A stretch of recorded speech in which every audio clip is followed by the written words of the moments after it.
Hi Realtors, this is Lindsay Hutto, your Chief Advocacy Officer at SCR. I'm coming to you live from the State House today to give you an update on the 2025 legislative session.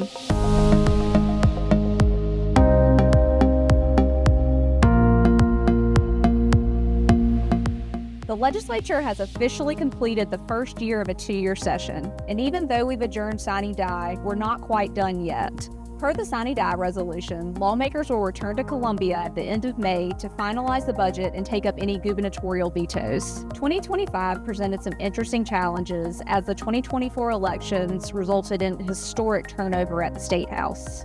This year, freshman legislators make up nearly 20% of the General Assembly, with 13 new senators and over 20 new House members. SCR took this opportunity to build relationships with the new members of the General Assembly and nurture the relationships with our realtor champions and incumbents. It's important to note that these relationships really matter.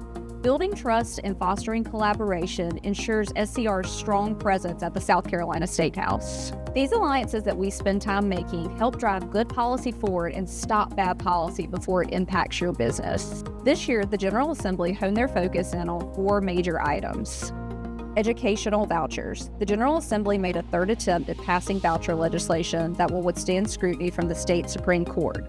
The latest version establishes a trust for scholarship money that is separate from the state's general fund, and it increases the number of students eligible for the program from 5,000 to 10,000 for the 2025-2026 school year.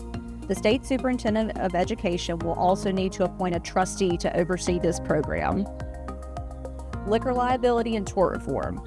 After much back and forth throughout the session, the House and Senate finally agreed to a version of tort reform. The compromise reached requires businesses to hold at least $1 million in insurance coverage, but it creates a liquor liability risk management program that helps businesses lower their rates.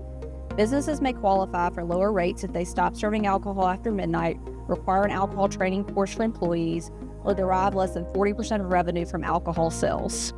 Energy reform. States' leaders' concerns over South Carolina's future energy led to passage of a bill that would allow generation to meet the needs of a rapidly growing population and industrial expansion. The bill grants authorization for state-owned Santee Cooper to help build a 2,000-megawatt natural gas plant with Dominion Energy, creates a streamlined process for appealing permits for new energy projects, and encourages the expansion of nuclear energy. Tax reform. Instead of going straight to a flat tax, the House passed an income tax proposal that collapses the current rates into 2 tiers. Under the new proposed plan, taxpayers would pay 1.99% on the first $30,000 of taxable income after all applicable state exemptions and deductions are taken. Every dollar after that would be taxed at 5.39%. The Senate Finance Committee will get their opportunity to debate the House plan in the 2026 session. As you can imagine, these topics took up a majority of the session, but there are a few other items that realtors should take note of. First off, H 3947, regarding continuing education requirements for non-resident real estate brokers and associates, was signed into law by the governor and took effect immediately upon his signature. This legislation allows continuing education credits for non-residents to be applied towards South Carolina continuing education as approved by the South Carolina Real Estate Commission. The law retains the Commission's ability to evaluate out-of-state educational criteria and provides a path for South Carolina to participate in reciprocal CE agreements with our neighboring states.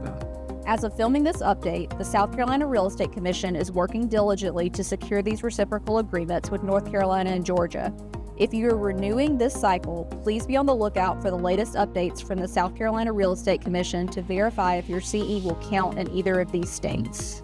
H 3276, regarding the South Carolina Hands-Free and Distracted Driving Act, was signed into law and goes into effect on September 1st, 2025. As you are driving to your listing appointments, showings, closings, etc., remember the new law makes it illegal to use a mobile device while driving, including holding a phone up to your ear to take a call, sending a text, or watching a video. It is still legal to use voice-to-text services or take a call using a hands-free device. A first offense will result in a $100 fine, and a second or subsequent offense will result in a $200 fine and 2 points on your license.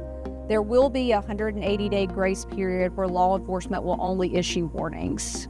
Lastly, the House is looking to address rising insurance costs with the creation of the House Insurance Rate Review Ad Hoc Committee. Speaker Merle Smith and LCI Chair Bill Herb-Kurzman appointed an ad hoc committee to address concerns over rising insurance premiums and coverage availability in the state. The committee's primary focus will be to examine South Carolina's insurance rates from property and casualty to residential and commercial properties to automobiles and everything in between. The goal is to hear directly from insurers regarding the rising rate costs and coverage availability.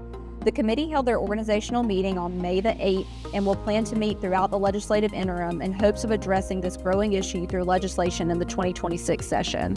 So that's a wrap for the 2025 session. Stay tuned for issues of interest happening over the interim and as we begin to prepare our agenda for the 2026 legislative session. As always, I would like to thank you all for entrusting me to represent you at the State House and for your continued support and dedication to our industry.